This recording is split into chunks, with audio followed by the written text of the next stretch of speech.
Assalamualaikum warahmatullahi wabarakatuh. Perkenalkan, nama saya Raka Ramadan. Perkenalkan, nama saya Putra Wahyudianto Alfandi. Perkenalkan, nama saya Sigit Adi Purwanto. Di sini kami akan mempresentasikan hasil kerja kelompok kami yang membahas tentang perilaku ekonomi perikanan skala kecil. Untuk mempersingkat waktu, langsung saja kita masuk ke dalam materinya. Di sini kami akan menjelaskan tentang perilaku ekonomi perikanan dalam skala kecil. Yang pertama adalah konsep pasar persaingan sempurna. Pasar persaingan sempurna adalah pasar yang terdiri atas banyak penjual dan pembeli, yang mana penjual menerima harga pasar karena output yang dihasilkan relatif kecil. Ciri-ciri untuk pasar persaingan sempurna sendiri adalah sebagai berikut. Yang pertama adalah produk harus bersifat homogen. Yang kedua, antar pelaku transaksi atau pembeli dan penjual tidak ada asymmetric information. Yang ketiga, pengeluaran suatu perusahaan relatif kecil daripada pengeluaran pasar. Yang keempat, perusahaan berlaku sebagai price taker. Yang kelima, orang-orang keluar masuk pasar. Struktur pasar persaingan sempurna berkaitan dengan struktur pasar Islami. Buktinya adalah kebebasan untuk keluar masuk pasar, adanya perfect knowledge atau pengetahuan sempurna bagi penjual dan pembeli, faktor-faktor monopolistik harus dihapus dari pasar, homogen dan standar produk sangat dianjurkan ketika terjadi pemalsuan produk, penipuan, dan praktek kecurangan dalam menawarkan produk-produk tersebut. Setiap produsen harus mengaplikasikan ekonomi yang jujur dan menghindari dari praktek kecurangan seperti sumpah palsu, penimbangan yang tidak tepat, dan lain-lain. Kemudian adalah konsep patroklein. Patroklein merupakan hubungan timbal balik antara dua orang atau yang memiliki perbedaan status sosial ekonomi yang dijalin secara khusus untuk dengan dasar saling menguntungkan serta saling memberi dan menerima, di mana status sosial yang lebih tinggi atau patron dengan adanya sumber daya yang dimiliki memberikan perlindungan serta keuntungan kepada orang dengan status sosial lebih rendah atau klien. Hubungan patron-klien ini ada di dalam dunia kerja antara pekerja dan pemilik usaha. Scott menyebutkan 3 karakter yang mendasari adanya hubungan patron-klien. Adanya ketidakseimbangan pada pertukaran antara patron dan klien. Patron yang memiliki kekayaan dan status sosial yang lebih tinggi dari klien.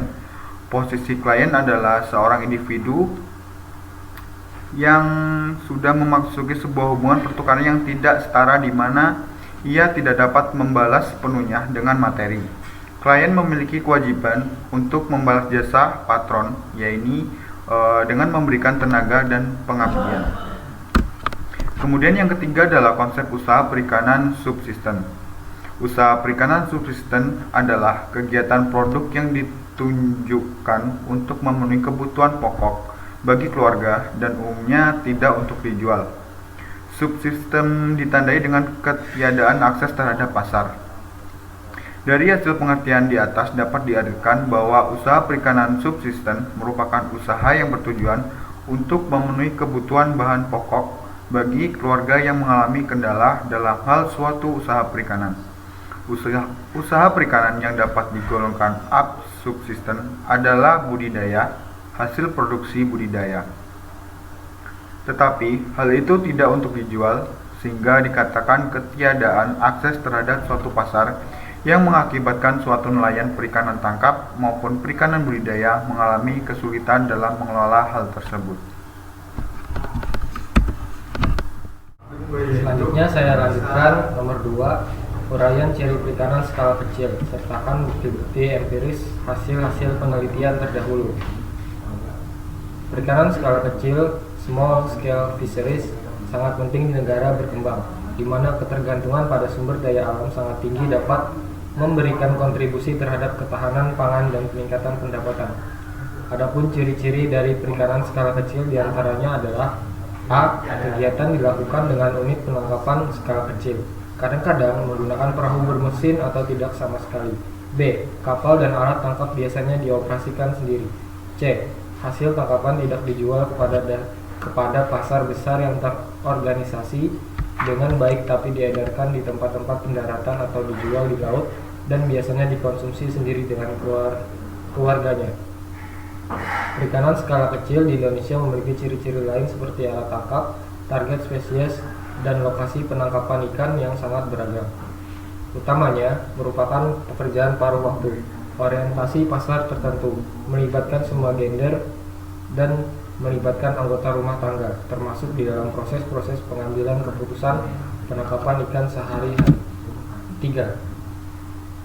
Mengapa usaha perikanan skala kecil lebih tepat dijelaskan pendekatan teori ekonomi Marxian? Kemunculan regularisasi dan generalisasi produksi komoditas berhubungan secara langsung dengan karakter yang meluas dari fenomena alienasi Marxis.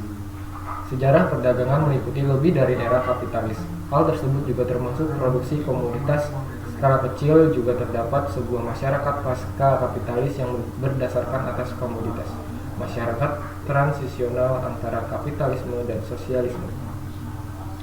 Usaha perikanan skala kecil lebih tepat dijelaskan dengan pendekatan teori ekonomi Marxian dikarenakan ekonomi Marxian menentang kapitalisme dan berpegangan terhadap sosialisme. Menurut Karl Marx, bahwa sistem kapitalis sebagai ekonomi tidak sesuai dengan aspek kemasyarakatan. Dengan sosialisme diharapkan kondisi yang melingkungi hidup manusia bisa berubah sehingga sifat materialistis dan individualistis bisa mengalami perubahan dan manusia menjadi lebih toleran terhadap sesamanya. Usaha perikanan skala kecil memiliki banyak keterbatasan, seperti keterbatasan modal, keterbatasan waktu, keterbatasan informasi pasar, komunikasi yang tidak terintegrasi, sangat dipengaruhi oleh lokasi dan keputusan.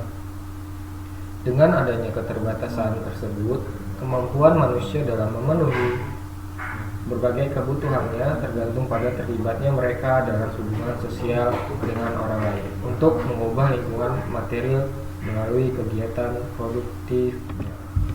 Keempat, menjelaskan keterkaitan antara unsur pembentuk perilaku ekonomi rumah tangga. Pengertian pendekatan ekonomi rumah tangga adalah individu atau kelompok yang terlibat dalam proses kegiatan ekonomi di dalam sektor pemasaran, baik itu produksi, distribusi, atau konsumsi. Pelaku tersebut biasanya boleh perorangan. Di dalam kegiatan ekonomi terdapat pembagian beberapa peran, mulai dari lingkup kecil hingga luas. Semua pihak memiliki peran yang vital dalam menopang ekonomi sebuah negara, tidak terkecuali negara Indonesia. Dan yang paling penting, semua peran saling mempengaruhi satu sama lain saat menjalankan kegiatan perekonomian ini. Tidak hanya sebagai konsumen, rumah tangga juga dapat berperan sebagai produsen. Produsen dalam sektor ini bertugas menyediakan faktor produksi, misalnya seperti tenaga kerja, bahan baku, modal usaha, dan tanah atau lahan. Dalam perannya untuk menyediakan bahan baku, rumah tangga biasanya memiliki kebun yang ditumbuhi dengan tanaman, sayur-sayuran maupun bibit-bibit ikan. Kemudian bisa diolah menjadi masakan atau dijual kembali kepada distributor maupun konsumen lainnya. Mungkin itu saja yang bisa kami sampaikan. Bila ada salah kata, kami mohon maaf. Wassalamualaikum warahmatullahi wabarakatuh.